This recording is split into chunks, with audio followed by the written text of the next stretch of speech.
Welcome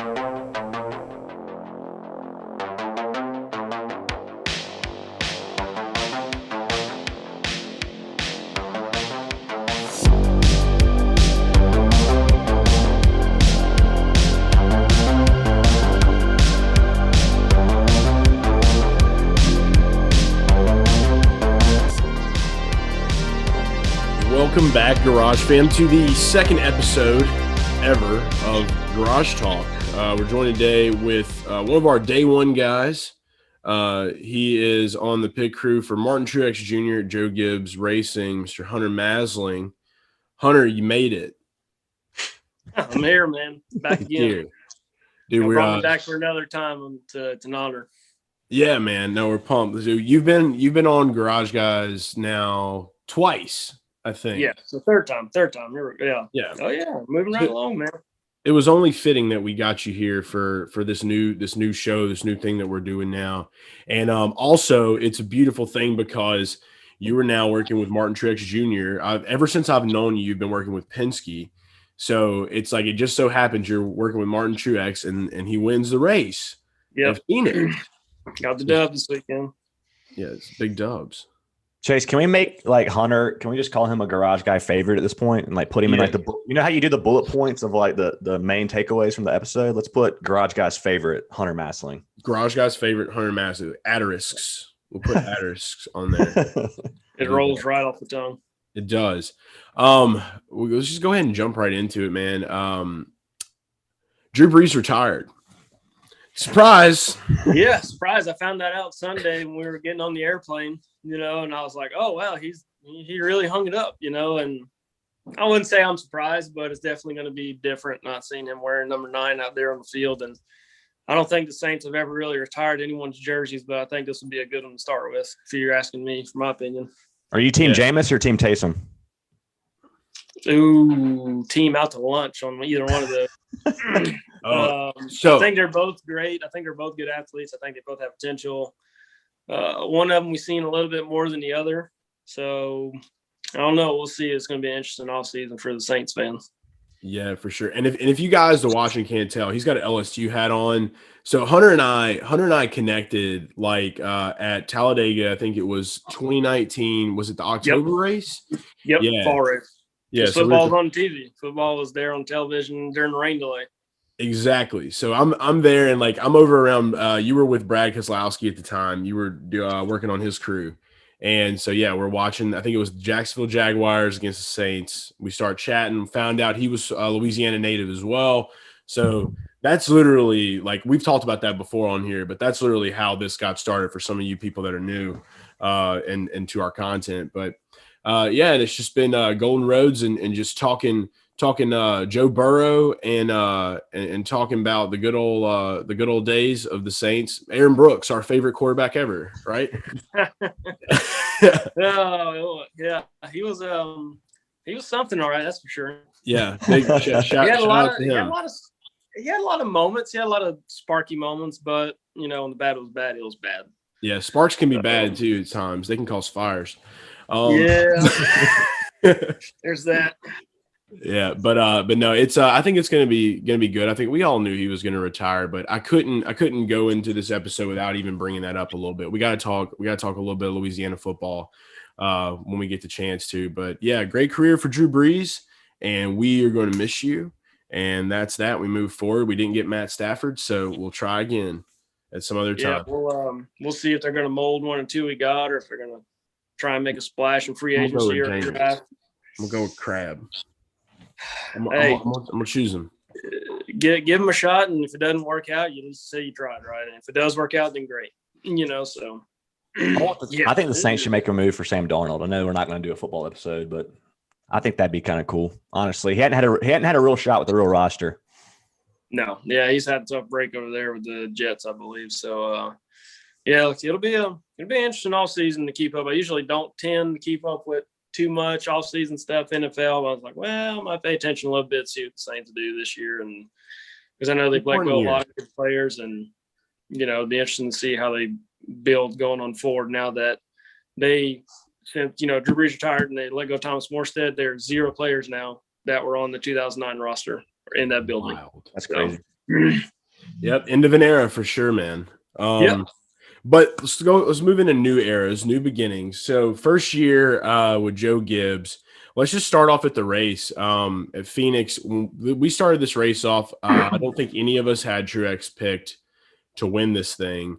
And I think it was more to do with the fact that like there's been so much weirdness this season. Like McDowell winning, and then you had Christopher Bell win the road course, and then you had William Byron, and then Kyle Larson. So it's like these are like four drivers we haven't really like seen like do this kind of stuff. They're Chris is a rookie, not a rookie, but he's new to Gibbs, and then Michael McDowell's first race ever. Like it's just one of those years, and like it's almost seems like it's scripted because like they said best year ever, and it's just like wildness is going down.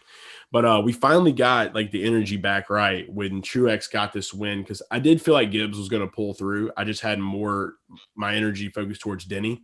Thought Denny was going to be able to really scrape this one out, but dude, it's like when you started out, I think he was you'll be able to feed more into this. He was a little bit tight, but then after those adjustments, dude, Truex took off. So you guys went to work and y'all made that shit happen. It'd be straight up. So walk us through that race. Yeah, it was definitely the up and down day, and down being first. Started out the race, car was decent, then got into the wall a little bit, had some damage, and these cars, everything has to be dialed into 100, everything to work good, body, chassis, pit crew, everyone has to be in one. And you throw one of those things out and it can really throw a wrench in your day. And that happened to us early. Got into the wall. He's like, man, scraped the wall. My car's really went to explicit word, but we stayed after it. And crew chief James Small, he said, don't worry, we got a plan to fix it. In his Australian accent, love it, by the way. He's like, we're going to fix it. No problem. We got a plan. Second pit stop day, took our time. We knew we weren't going to get back where we wanted to be if we didn't take time to fix it. Lost low track position. And all of a sudden the car came to life. And, Martin drove back up into the top 5. And we all kind of looked at each other, pit crew, mechanics. We're like, okay, it's time for us to go to work now. Like we're back in this thing, and it wasn't just going to be a wash of a day. And just execution the rest of the day was key. And the second to last pit stop kind of had a little fumble on my part, getting a tire wedge in the fender. Then last stop kept him on the front row, kind of redeemed myself and the team a little bit, got him back out on the front row, and just let Martin do the rest. That's a goal as a pit crew is, you get down to those last stops of the race, give your driver the best chance you can to win, especially just, how hard it's become to pass on the racetrack these past couple of years with all the cars being so close. And, 20 to go, if, yes, we've had the better car all day leading up to that, but, if we bomb a pit stop in the last stop of the race and he has to restart 4th or 5th, you don't have enough time to get back up there. So it's important for everyone to do their job. Martin did his job, drove his butt off, getting back up through the field, and there in the last stop of the race, kept him on the front, and he was able to do the rest from there. That's good stuff. Dude, that's an awesome recap. And I want to follow up, Hunter, with like a very particular question, just to give like the Garage fam an insight into what you do and what teams do. I think this question will really hit home with those guys that are new to our content and even old to our content. I think it was, and correct me if I'm wrong, I think it was the second to last caution, Hunter. You guys were up front, and Logano and Keselowski jumped ahead of you guys. And the question I have for you is, when something like that happens, do you guys, like in that instance, were they just a little bit better on their stop, or do you point to like one specific thing after and you say, that's where we made a mistake that cost us a half a second? Yeah, no. And in this particular instance, it was, those two teams you named, very good pit crews. So they, did their stop, no mistake. We were halfway through our stop, no mistake, come through. I'm front tire changer, come around to the front, hit all my lugs and go to pull my tire and just catch the fender on the way out. Tire gets, knocks our rhythm off.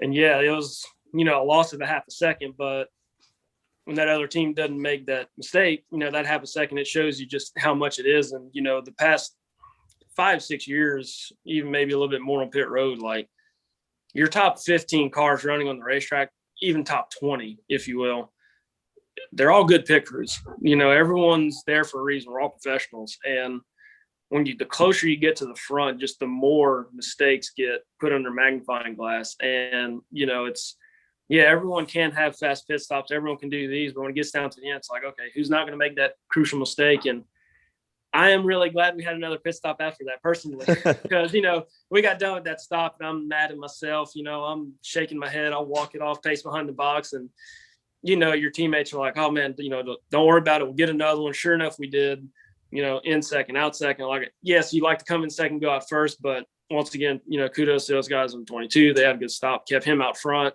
So we kept him on the front row. We had a good pit stop as well. And just it gave Martin a chance to do what he did on that last restart. Yeah, dude. And we say it all the time, and we tell people all the time, like, pit crew members are athletes. You don't believe it, you fucking up. And I can say bad words here. So, like it's the truth. Like, and, I never realized until I got out there and see, I was able to see exactly like what goes into what you guys do in the preparation. And a lot of people don't see what goes in through the course of a week. Like, I mean, you're just coming back, you're coming back from work.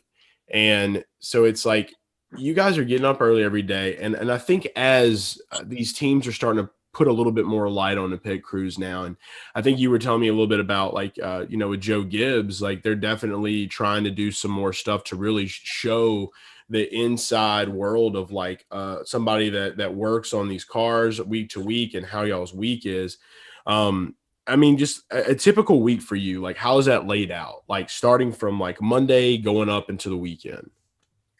Yeah, so it's definitely, even though it can look like sometimes a part-time schedule, it's definitely a full-time job for us. We'll, obviously race on Sunday, even Saturdays, for our pit crews, we'll pit Xfinity. And so really Saturday all the way through Wednesday and Thursdays, depending on the work week, it's, Monday, film review, workouts, Tuesday, Wednesday, pit practices, workouts, film review.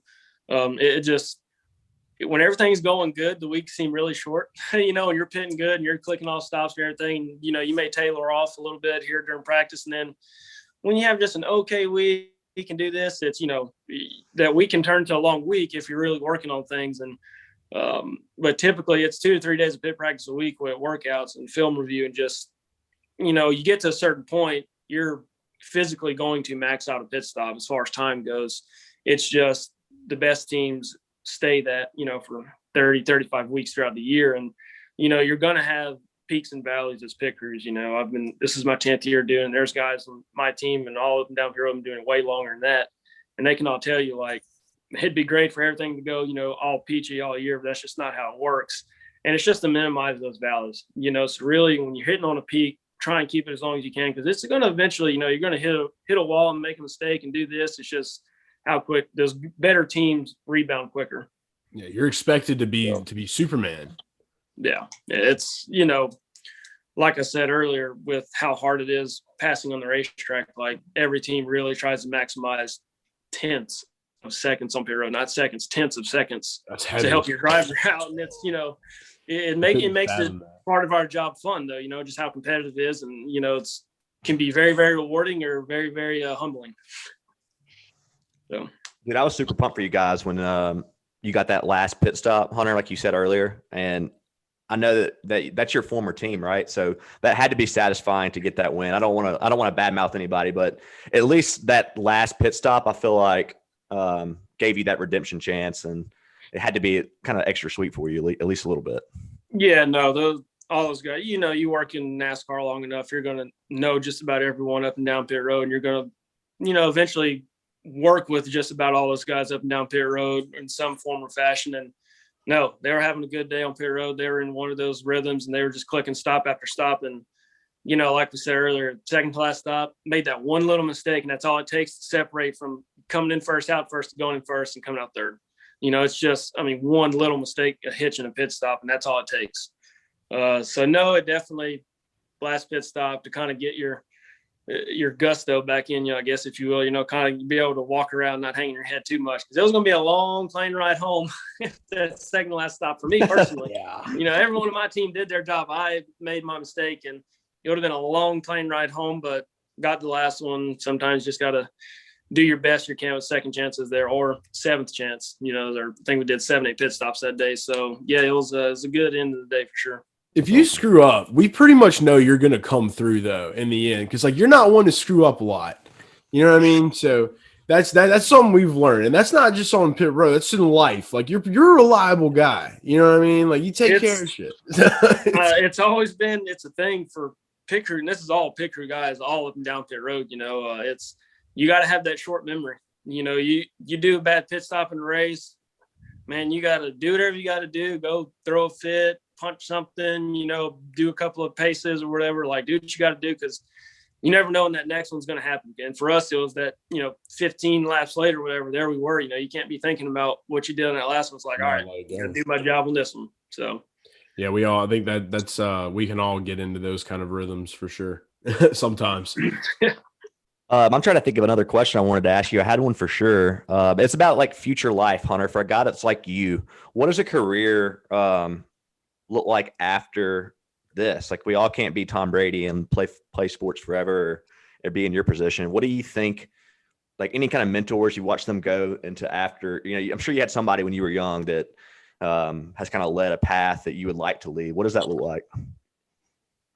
Oh God, man. Yes. $1 million question. And the answer can be, I don't know. That's perfectly honest. Yeah, no, it's I don't know. And there's some things, you always want to do after racing, whether it's move on to another job, whether it's, bleed this out as long as you can, whether it's still working for the race team in some other form or fashion, which is something I've always wanted to do, even though you're not contributing on the pit crew side, I contribute working in the shop or in some form of that nature. So that's always been an interest of mine, or completely taking another career outside of this, there's always that option. Or I can marry my retirement option, which I did, I'm kidding. She can probably hear me in the kitchen right now. I'm waiting for her to come in. I'm going to go ahead and say I'm very proud of my wife. She finished her, she got her doctorate. Let's see if I get this right. It was a dual degree, got her F&P and D&P in nursing, her doctor, nurse practitioner, family nurse practitioner.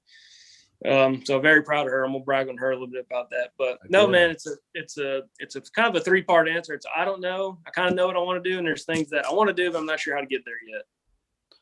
So you gotta be in the moment. It's the best I got for you right now. Hopefully, here in a couple months, I can have a little better answer for you when you have me on the show for the 4th time.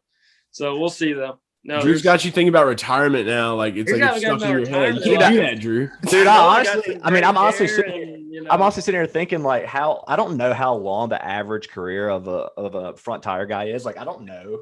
Like yeah, the guy has been changing rears, and Michael Hicks, he's been doing it at the top level for, I don't know who might tell me I'm wrong on this, 13, 14 years now. And there's guys on pit road that have been doing it getting up to 15 years, and it's. If you're good at your job, they're going to keep you around, and that's kind of the goal that a lot of picker guys have is, we're going to do it until the wheels fall off, or in most cases, why not? It's fun. You travel, you work with a good group of guys, and, it's a competitive atmosphere that most of us have grown up in, continue to do, and so I enjoy it. And I know everyone else that does it.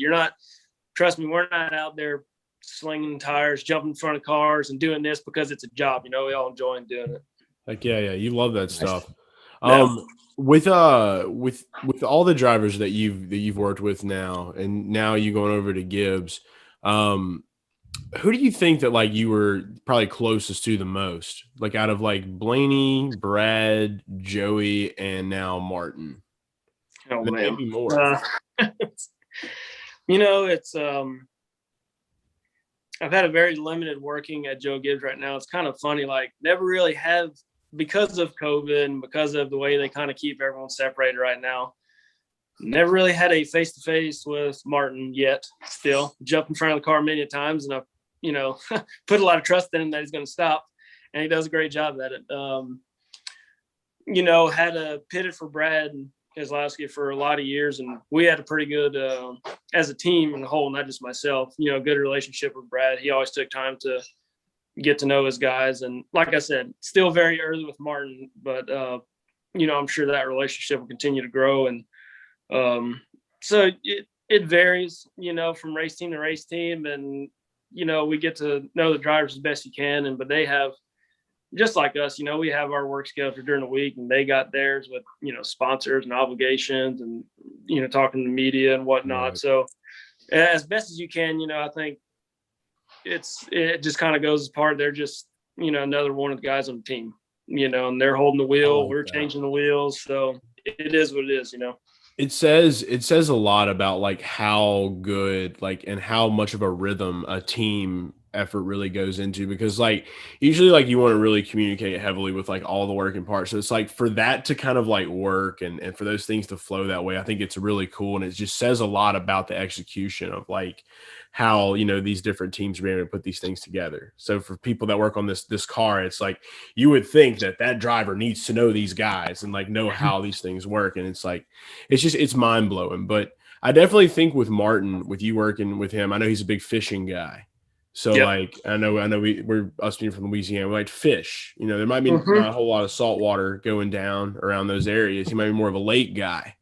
I'm more of a saltwater guy myself, but I think that would be fun stuff. But y'all, did you get to party it up at all when y'all won? Not. It was kind of the weirdest part of a winning situation I've ever been a part of, because we won the race and we all kind of high-fived there in the pit box and stuff, and it's like, well, we can't go to victory lane, we can't do this because of the restrictions they have. It's just like, all right, packed up everything in the pit box, waited for everything to get packed up and loaded, helped everyone push stuff, because our cars have to go through tech, and took a picture of the trophy. Team took a picture together, and that was it. It was so. It was odd. Trash. That sucks. Yeah, I'll say it for trash. My last previous win before this race was with the 22 crew at Phoenix last year. It's exactly a year apart. And that was the last race before COVID hit, and it was the last big victory lane celebration. So it's like you go from, a normal victory lane celebration, you're spraying confetti, whatever, guys in victory lane, to I was like, man, this just so all these teams last year, like it was, yes, you won a race, hard work pays off, all this stuff. And it's like, okay, pack up everything, go home. It wasn't a typical celebration. So and I could see it last year, like when teams were winning and it's like, oh, there they are on pit road packing their stuff up. They're not in victory lane, doing the hat dance or anything of that nature. So it'll be nice when teams are allowed to go to victory lanes again, because, people put in a lot of hard work to win a race. And, you want to be able to, yes, it's still rewarding. You won a race. You did what you were supposed to do that day. But at the same time, it's going to be nice when we're able to go back to victory lane and, spray whatever drink you're sponsored by, whatever, all over the place, and, get to high five teammates, drivers, sponsors are there and stuff. So it'll be nice when things start going back to normal, hopefully soon. I'm gonna come in hot with some drip drop whenever that happens. And I'm just dump it everywhere. All over them. We're dehydrated after the race. Exactly. You're gonna need it. And then I'm sure Dale will come in, he'll be biting his beer cans and just doing his thing. We'll have some fun. But Hunter, it's always a pleasure having you on, man. And we're excited for you at Gibbs, and we're looking forward to seeing how the rest of the year shakes out. You guys are in the playoffs. You're a playoff pick, remember? You're on the playoff team. 2 Gibbs, 2 Hendrick guys, and then Michael McDowell with front row. That's what we got so far. So, Mike Mack. All right, man. Well, look, we're gonna let you get back to the day. Thanks so much for joining the show, and we will talk to you soon. Yeah, man, no problem. I always appreciate y'all having me on and letting my ugly mug come on here and talk to you guys. I know you got the Marshall Mathers thing going on right now. You kind of like Eminem low key, like, you know what I mean? God. I think tell the wife that one. Yeah, I don't know. I probably got more gray hairs than him though. But we're already in we'll keep it going with the mask police. I can grow the beard a little longer than normal, so we'll keep letting it rip.